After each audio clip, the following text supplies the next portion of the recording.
Welcome to the Saul's Newsstand News Review for July 31st, 2020.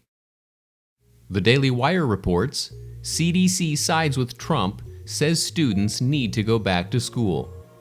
The Centers for Disease Control and Prevention released a new guidance warning about severe consequences to children if schools do not reopen for in-person class in the fall.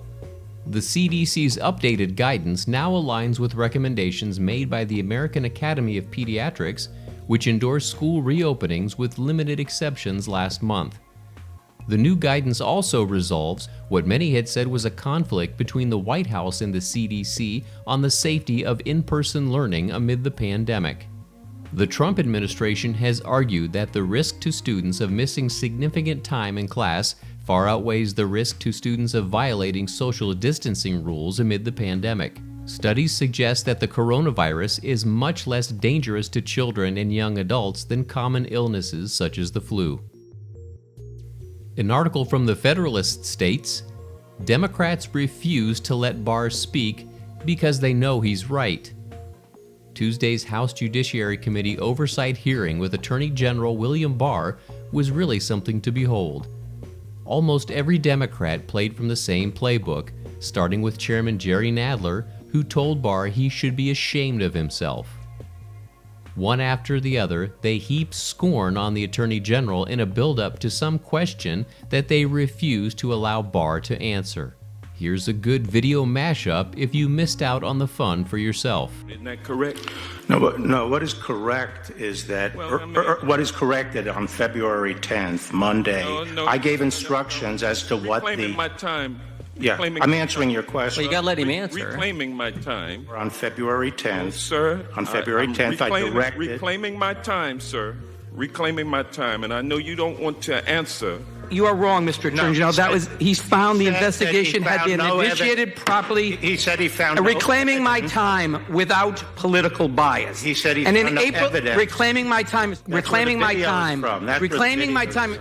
Without any remedy at all. I'm reclaiming my time. When people resist law enforcement, they're not peaceful. Reclaiming my time. I'm surprised at your lack of respect. Gentleman does not have the time. I don't want the time. I want the Attorney General to be able to have enough time to respond to accusations and questions asked him, and you guys not cut him off. What you want is irrelevant. Do you have anything you want to say in response to the speeches that have been given by the other side, and then you've been cut off? Yeah, well, let's on Lafayette. The gentleman's time has expired.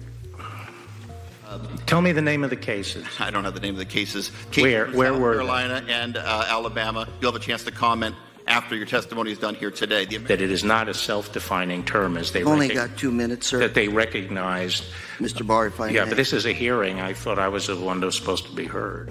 It is extremely likely that, had Barr been given a fair hearing, and had the media paid as much attention to reasonable answers when GOP members allowed him time to speak as they did to Democrats yelling, the American people would see right through this. It isn't that hard to see who wins a fair debate. But this was not a fair hearing. This was a sick reality show pretending to be governance. And finally, Fox News reports, former GOP presidential candidate Herman Cain dies at 74 from coronavirus complications. Herman Cain, the former Republican presidential candidate and affable business magnate, died Thursday after being hospitalized for coronavirus. Cain was diagnosed in 2006 with stage 4 colon cancer that metastasized to his liver and was given a 30% chance of survival. He successfully underwent chemotherapy and had been in remission since.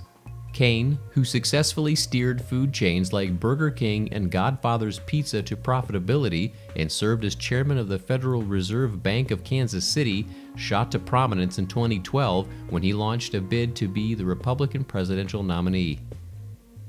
Cain first entered politics in 1996 when he was a senior advisor on Bob Dole's presidential campaign.